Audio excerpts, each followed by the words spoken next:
great future. We're talking real money. For some strange reason, we just keep doing podcasts. We're old, and yet we're here talking to you about, well, one of the most important things you deal with in life, and that's money. Hi, everybody. Welcome to Talking Real Money. You see the name fits with the topic. I'm Don McDonald in Florida. This is what NPR does. There's an NPR show that goes, I'm so-and-so in Washington. I'm so-and-so in Boston. I'm so-and-so in Phoenix. And I go, yeah, that's because you guys all have tie lines connecting yourselves. I'm Don McDonald in Florida, and that's Tom Cock in Bellevue. Hello. Does that mean good view? I think that does in some strange As long as it's not referring to the hospital famously in New York, I'm okay with it. So. Well, you know, the room you're in is padded. And frankly, it is literally padded. Looked at my recent behavior, probably appropriately probably so. So, yeah, exactly. So we're here to talk about how you make money, save money, spend money, invest money, and deal with the financial world around you. And today we're going to focus on how you feel about money and our economy and our situation as it is today. This is based on a study, a recent survey poll done by the Wall Street Journal and NORC, which NORC is just fun to say. What does that stand for, NORC? I'm going to tell you. I know NORAD, but I don't know NORC. It's the naturally occurring retirement community at the University of Chicago, a nonpartisan research organization. It's NORC. If you say the whole name, it's NORC and Mindy from the University of Chicago. I was waiting for that reference. I was waiting. And by the way, before you even do it, I'm going to make a statement here, because here's what I believe about all these things. If you go take the risk quiz, for example, right now, after the market's basically gone up for the last, 2022 was a bad year, but okay, let's just say 3 years, your risk tolerance is going to be off the charts way better than it was, for example, in 2020 or 2008. So much of this is dependent on the moment for people. But where they are. Absolutely. But this one's got a pretty simple scoring metric. All right. There are 4 boxes, basically 4 places you can be in through the answers you give to this poll. One is a comfortable optimist. Yep. The other is a comfortable pessimist, a stress optimist, or a stressed pessimist. And basically those refer to the comfortable part or the stressed part is your current situation, and the optimist-pessimist part is what you believe to be the case for the future, the outlook for the future. And this is for me, personally, not the country, not the world. No. It's for each individual personally. Okay, and part 2 of that is this going to be with the electrodes or without? Because my responses could be different. This is non-electrode. Actually, I think we were cited by the FDA for using the electrodes without approval. If I could have used them, I'd be using them a lot lately. So. That'd be bad. And this poll had some very interesting results. And I'm going to give the poll to Tom. The questions to Tom. Yes, coming that's up. why I asked about the electricity. But the results were, I think they were interestingly telling. Don't you? I agree. Yeah, I think so. But go ahead. Let's do the poll first. Then we could talk about what people felt. How the rest of the country. How do you feel, Don? Yeah. So we have a set of questions, Tom. Yep. Are you ready? I'm ready. Are you sure? Absolutely. I don't want to stress you out. You're having a rough enough week as it is. Yeah, that's true. I know you the said answer. That last week, by the way. I did too. Yeah. Well, it's just your life right now. I know, it is. All right. So this is current. Are you satisfied with your present financial situation? Yes. Satisfied. Yes. So they're kind of. I could give you all the choices, but I'm not going to. Which best describes your present financial situation? Comfortable with no major worries. Adequate. Getting by. Stressed. Can barely afford. Falling behind. Don't know. I'm one of those spoiled people, so I'm going to say comfortable with no major worries. I was really counting on don't know from you. Know. Yeah. All right. Now, about these, tell me if you're confident, not confident, or you don't know. If you just want to go don't know, go ahead. It's don't fine. know. Don't know. Thinking about your financial situation, how confident are you that you could find a good job if you wanted to? Answer the question. No, the answer confident, to that not is confident, don't know. I'd say not confident because I'm old. Okay. I'd be hard for for me to get a job at my age. I read about these people every day. Like, I want to keep working, but they look at me and say no. Are you confident or not confident you have enough savings for retirement? Confident. Can keep up with your expenses? Confident. But not by much. Not by much. No, I'm sorry. Be able to pay an unexpected medical expense. Oh, that's a good one. Yeah. Confident. All right. Buy a home?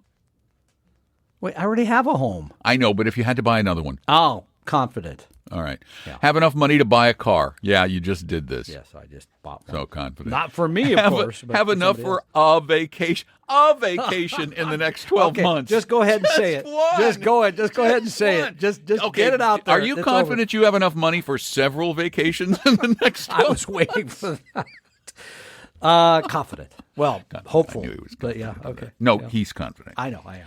How well do each of the following statements apply to you? Well, not well, or don't know? I'm How not do you well, not as you know. know? I'm not well. So. Okay. Okay. Have you been worrying more about your finances? Is that well or not well? Wow. Have It's I been always- worrying? You always worry about your Yeah. Okay. So you know what to check there. So it's okay. not well. Yeah, not well. You need multiple jobs to keep up with expenses. No. Well, you pay attention to the stock market and stock prices changing. Well or not well? How well does that apply? Not well. Oh, good. He's lying, but okay. How well does the following statement apply to you? A rise or fall in stock prices would affect my personal finance situation. No. Not well. Not well. No. All right. Which of the following best describes? By the way, just to stop for a moment, goes back to where I started this conversation. What? There is a wealth effect. We know that people, when the market goes up, they think, I've got more money. I'm in a better place. Right. And yet you said it so accurately in the past. Take whatever your balance is and then take 20% off it because that's what the market could do in a very short period of time. Actually, It's that good. should have been the way these were asked. Take whatever you have now and cut it in half. How do you feel? Well, very few people, and we'll talk about this later, have 100% in equity. So I'd say 20 to 25 would be accurate, though.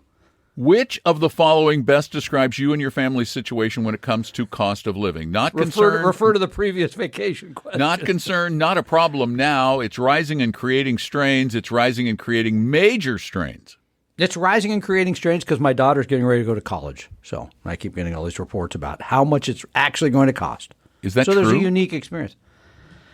No, I'll go with the second one. I'll be moderate. All right. Yeah. Compared to your parents' generation, are the following easier, more difficult, or the same? Starting a business. Wow. Easier, harder, I'll the say, same? I'll say. Compared to your parents' generation. Yeah. Wow. That's hard. Wow. I'll say the middle one. The same. Yeah, the same. Finding I a don't know. job that makes the most of your skills and interests. Oh, I think that's easier today than it was then. Being a full-time parent rather than work outside the home. Well, I can't make that judgment because I've never done it. No, you just how you feel. How do you feel about today's world versus... Oh, I think it's harder today. Okay, that's a reasonable answer. Don't overthink this stuff. You're like some of our listeners. You're overthinking. Okay. Yeah. Buying a home, easier, the same, or harder? Oh, harder for sure. Really? Oh, I think so. To buy a house today than it was in my parents' generation? Yes. I Yeah, think but you it's can harder. get a 50-year mortgage now or soon with no down. Nothing down. Easy. 50 years. You Easy won't be able to keep it, but it's easy to Yeah. get it. You got 6 months, sure. Finding the right person to marry. You can't do it again. You've already done twice. You're done. I've used up the choices. Easier, the same, or harder? For me, I'd say way harder. Well, yeah, you way harder, but Way harder. okay. I think that counts. Caring for a sick or aging relative, easier, the same, harder? Than my parents' generation? Yeah. Oh, there I'll say the same. All right. Yeah, that's hard to judge. All right, here we go. How would you Okay. rate the strength of the U.S. economy? Excellent, good, not so good, poor, don't know. Good. Good. Yeah. Now we're going to give you you are comfortable. Yeah. Comfortable. Now, here's Most going people forward. feel comfortable. I read the results. yeah, Most yeah. do. Yeah. Most people feel comfortable. They're in those... But not by that much. No. Well, comfortable, 62% it said feel comfortable, which would be a landslide in a political election. Right. I think that's pretty high. With the way things now, this is your life tomorrow. Okay. Okay? Yeah. With the way things are in America, do people like you and your family have a good chance of improving your standard of living? Improving Agree, it? somewhat agree, neither agree nor disagree, somewhat I'll say disagree. somewhat agree. Somewhat agree. I'm a middle child. I'm going to be Generally right down the middle. speaking, how optimistic are you about your personal future? Very, somewhat, neither, somewhat pessimistic, I'll very say pessimistic. very, if I'm honest, yeah. Okay. And how about, do you think the American dream, that if you work hard, you'll get ahead, still holds true? Still Somewhat holds true, agree. never held true, Oh, once held true, but not anymore. the second one. Never held true? No. Wasn't it? What was it? What were Still the holds options? true? Yeah. Never held true, once held true, but not anymore. Wow. Then I'll have to go with the first one. Still holds true. Yeah. I think it's harder, but yes, it's still, Yeah, there's still no, a possibility. okay. Over the course of the next year, how do you think the economy will fare? Better, the same, worse? Wow. I'll say the same. Do you think life for your children's generation will be better than it has been to you? No. All right. Now, these are all confident or not confident. Thinking about your finances and the prospects of today's children. How confident are you their generation will be able to find a good job? Confident, not confident. So much of that's changed in the last 6 months with AI. I know. but It's really hard to... You got to answer that based on how you feel at the moment you're taking this poll. I'm going to have to say not confident. All right. Hate saying Have it. enough savings for retirement. It's for your children. Confident or not confident? Well, because I know... Well, you're couple talking of them about, have been let's talk about the savers. world's children, not yours. Then I'll the say world's children. not confident. Keeping up with their expenses. I'm going to have to say not confident. Pay an unexpected medical expense. Not confident. Buy a home. Not confident. Have enough money to buy a car. I'll go with confident on that one. I did the same. I did exactly the same. That's Receive kinda a scary. college education. Not confident. It's just too Afford to expensive. have children on their own. Wow. I know that's a big question. And that's bad for the future of all of us. But I'm going to have to say That's a- not confident because it's just so That's- expensive. Now, how do you think you fared on this? Oh, I think I'm pessimistic on this. Yeah. Yeah. You ended up in.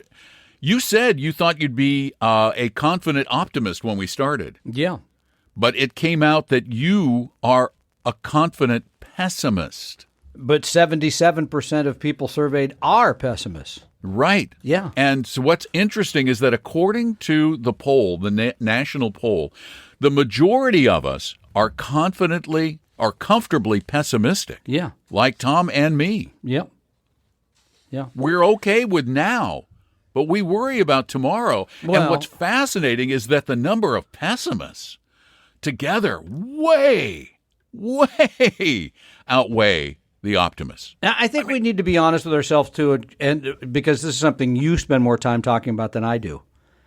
We have no idea what tomorrow brings, next week could look like, the future holds. We just don't know. So, and I'm But it's kind of a interesting worrier. how gloomy You know we that. are. Yeah, but I'm kind of a worrier by nature. Like, it's just going to, you know that. So I'm probably a pessimist for that reason because I'm built that way a little bit. I'm optimistic. I've taken a lot of risks in my life, right, with money as an entrepreneur. But I think all of us need to work hard to be patient, make long-term decisions, and not get caught up in what's happening today because today could all be very different by tomorrow. That's true. That's true. I just thought this was really interesting, though, to see how many of us are pessimistic right now. 77%. Yeah, it's almost 8 out of 10. About the future. About the future. About the you were future. comfortable currently. Correct. Yeah. Well, But- you know what? And what can we do about it? Not that much. Some things, but not that much, really. No, we don't really, as individuals, we don't have a lot of control other than trying to put ourselves in a position to be as comfortable as we can be in the future, but we really don't have a big impact on our children or our grandchildren's future. We just have to maybe try to make decisions today for the world when we get to be involved in those decisions, like by voting, that affect the potential for the future. And we have tried and continue to try to educate all generations about saving and investing and the future. So I think that we're doing our little piece. There is a reason. See, right there, there's a reason to be optimistic. Yeah, there is. But when you take each one of those things and you pull it apart, there's a lot of headwinds. It kind of scares me. So now we take questions. You guys send them in to us at talkingrealmoney.com on the contact form. These are the ones you typed. How big's your pile today, Tom? Oh, it's lengthy. Yeah. Like the people who are mad at me. So is it in a 3-ring binder now? No, but okay. I appreciate all the questions. I know we're in the holidays here, so keep them coming. I know you're going to be busy, putting the tree up or whatever it is, your traditions, but please keep asking us questions. So because we're still here. In fact, we'll be doing a show. We'll be doing a show for all the time. We're going to do a show the Saturday after Christmas. Yep. Yeah. So, all right. This comes from Mark in New Prague, Minnesota. Love the upper Midwest. Currently 61 years old. You just aged him 2 years. I know he's going to hate me. Would like to retire in about a year. Probably have one of the more strange diversification plans, but curious about your recommendation for changing going forward for me in retirement. I'm changing my IRAs. The current mutual fund I'm in has a high expense ratio. And then he adds, but actually has a good return at 12%. Now, that would not be a reason to own the mutual fund that you're in, looking at the recent return, because there could be a lot of reasons why it's good or bad for that matter. And one of those is luck. Yeah, total. So you really want to make sure you have the right asset classes. You really want to make sure you have the right expense ratio. So then he goes through the all the balances. He has $1.2 million in a SEP IRA, $35,000 in a Roth. His wife's got a $42,000 IRA, $82,000 in cash, and $600,000 in high yield checking. So by my read, when I kind of added it up, he's about 2/3 in stocks, 1/3 in cash, of either the cash variety or the high yield checking. And bumping right up against $2 million in assets. Total, okay. Correct. Ideally, I will not be drawing Social Security until age 65. I'll be getting $3,200 a month and a small pension of about $325 a month. I think the ability to live on cash and withdraw yearly out of the IRA should give me the ability to pay relatively low taxes, maybe even near zero, which would also keep my healthcare premiums low until I hit 65. I will have ongoing healthcare costs for my wife if she is only 54. Your thoughts on redoing my diversification? Well, the problem here is... Do you have stuff to see? I don't see anything. No, he does. It just tell us you have $1.2 million in your SEP IRA means nothing other than hopefully that's all in stocks, because I assumed it was, which is no, don't assume it's all in stocks. I know. So, but back to the situation, because here's the way I'm reading his question. Thank you, Mark, for it.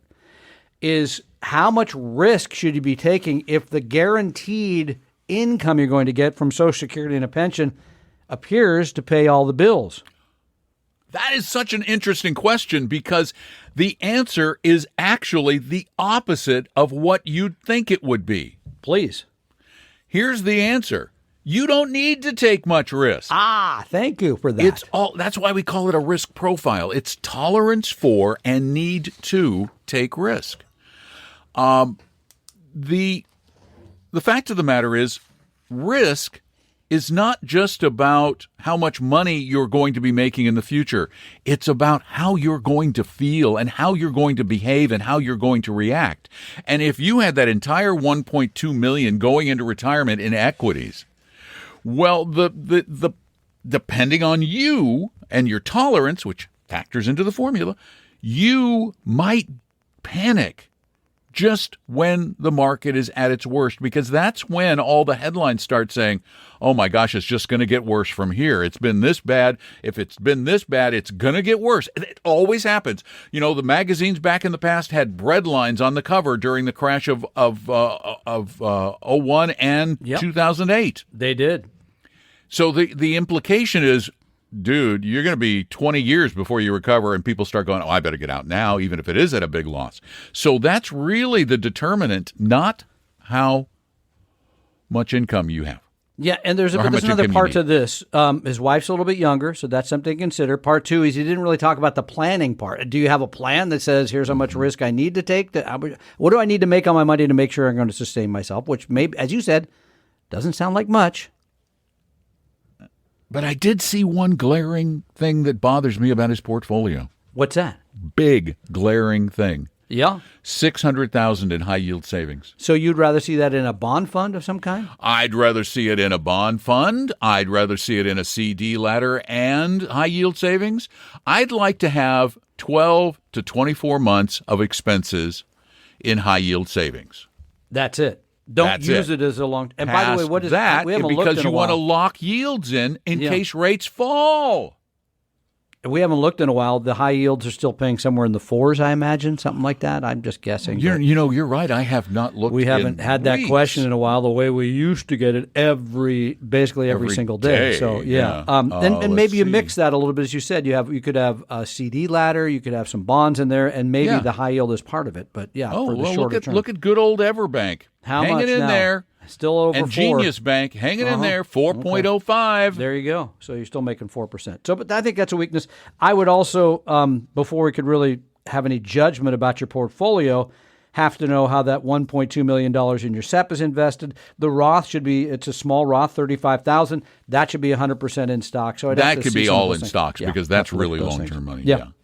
Thank you for listening, and thank you for your question. John writes us from Satellite Beach, Florida. Oh, that's an hour away from my little house here. Okay. Still circling the globe, apparently. I'd like to address your issue of the 100% stock portfolio and age. I'm 47 with several million in stock-only investments and planning to retire next year off of real estate and other assets. I have 20 years until I even touch retirement funds, 401k, etc.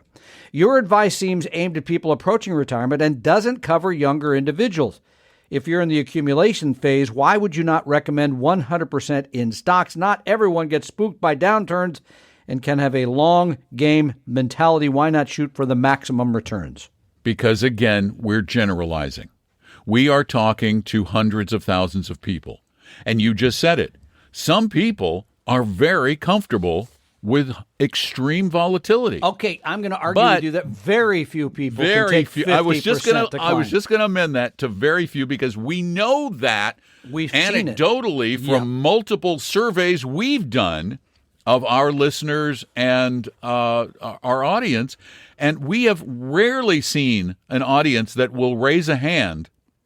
Yes, I am comfortable losing 50% of my money over 1 year. We got to ask at Retire Meet next year again. We didn't do it last year. Yeah. I'd love to ask that question. It's usually one or two hands out of 400 hands. Yeah, not many. And by the way, here's another thing to consider. Don't we believe in diversification, right? Last I checked, yes. And bonds are Let's a see, diversifier. it's on the checklist. Yes, there it is. Diversifier from stocks. They are a different type of security. So oftentimes I tell people, you might make a little bit less, but... you will make a little bit less. True. But you will over time make less. You always have. But diversification, it's a different type of security. And that's my take. See, and that his question goes back to the previous question. It dovetails perfectly with that. It's not about taking all the risk you can take because, as you've said multiple times, you're not going to beat Jeff Bezos or Elon Musk. You're just not. So it's not about who can accumulate the most assets. If you have millions of dollars and you're comfortable, why would you want to put yourself through a 50% market decline potentially? Maybe more. We don't know. Run home and read 1929, see if you feel better. John writes us from Boulder, Colorado, which I'm loving, by the way. Wow, near me and then my hometown. I know. You're right there. Retired and place of birth. looking to do automatic withdrawals. Do they have your statue up there yet in Red Square? Oh, dude, wait. Hold on. Before you get into the question. They will soon because eventually. Because my latest short story on my New Tales Told podcast Yes. is called Safety Matches, and it's based on a true story of me playing with matches at 6 years old in Boulder, Colorado. You started the conflagration of 1879?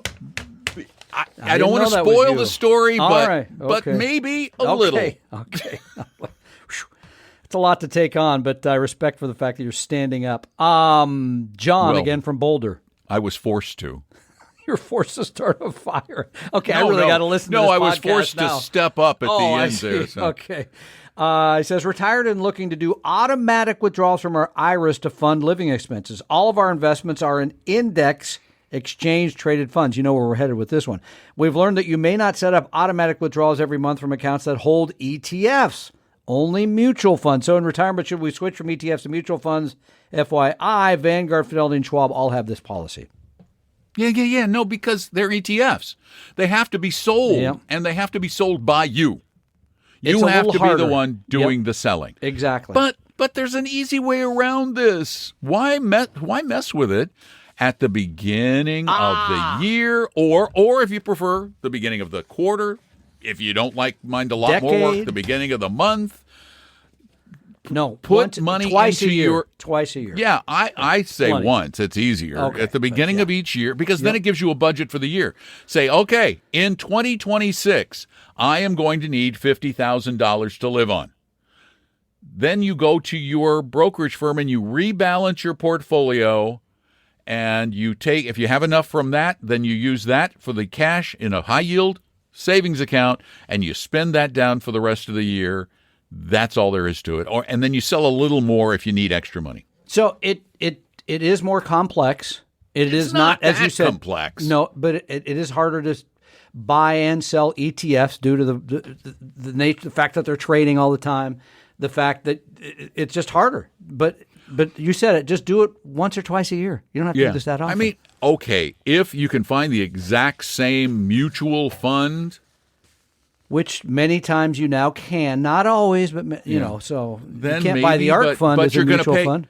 But here's the thing. Kidding. Don't buy the ARC fund. For that slight effort advantage that you're going to gain, you're going to pay more in expenses. So there's a cost associated with that.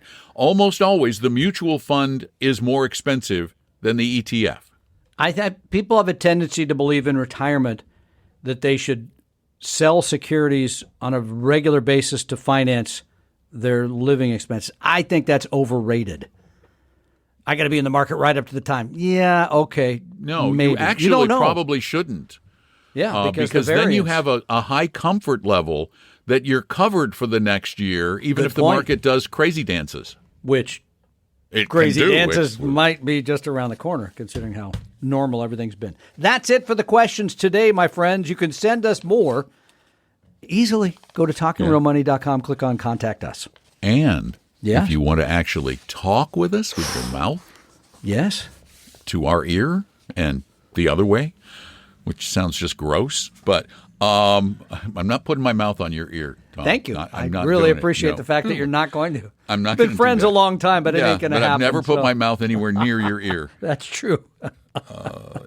In your headphones. I'm glad we have 3,500 miles between us here, so I feel much better. What was I going to say? Oh, call us on our Saturday show, our radio show. 855-935-TALK. Between 3 and 5 Eastern Time, or for those people on the West Coast, both of you, between noon and 2 Pacific. No, there's more of you. I'm kidding. A lot of you on the West Coast, so we'd love to hear from you. Do you want to add anything before I give the magic 3 words? This is the time of year to get started for next year, right? To have a plan in place, so call us if you want to do that. Pretty much, isn't it always the time of year to get a plan in place? We know people have a tendency, and I'm doing the same thing because I just got rid of 2 subscriptions. Yay, me. Cleaning up your finances before the end of the year or into the new year. People traditionally do that because it's like, it's a time to get it done. And just if you want to know anything, do anything, talk to an advisor, whatever you want to do, go to talkingrealmoney.com. Talkingrealmoney.com, because that's the place where all the stuff that we do on this show goes. And this show, what's it called again? Talking Real Money. The opinions and views expressed in this podcast were current on the date recorded. Opinions, estimates, forecasts, and statements of financial market trends that are based on current market conditions constitute our judgment and are subject to change without notice, including any forward-looking estimates or statements which are based on certain expectations and assumptions. Although information and opinions given have been obtained from or based on sources believed to be reliable, no warranty or representation is made as to their correctness, completeness, or accuracy. Information presented on the podcast is not personalized investment advice from Appella Wealth. The views and strategies described may not be suitable for everyone. This podcast does not identify all the risks, direct or indirect, or other considerations which might be material to you when entering any financial transaction.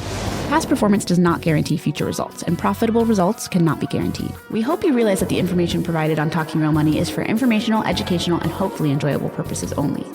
The podcast is not trying to get you to buy or sell any financial products or securities. Instead, the program is provided as a public service by Appella Wealth, a fee-only registered investment advisor.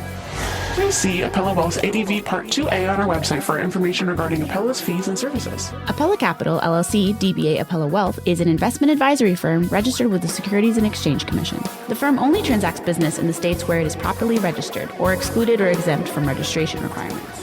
Registration with the SEC or any state securities authority does not imply a certain level of skill or training. Appella does not provide tax or legal advice, and nothing either stated or implied here should be inferred as providing such advice. Thanks for listening, and please visit TalkingRealMoney.com for more information and important disclosure related to performance of any specific index or fund quoted in this podcast. I think I need a nap.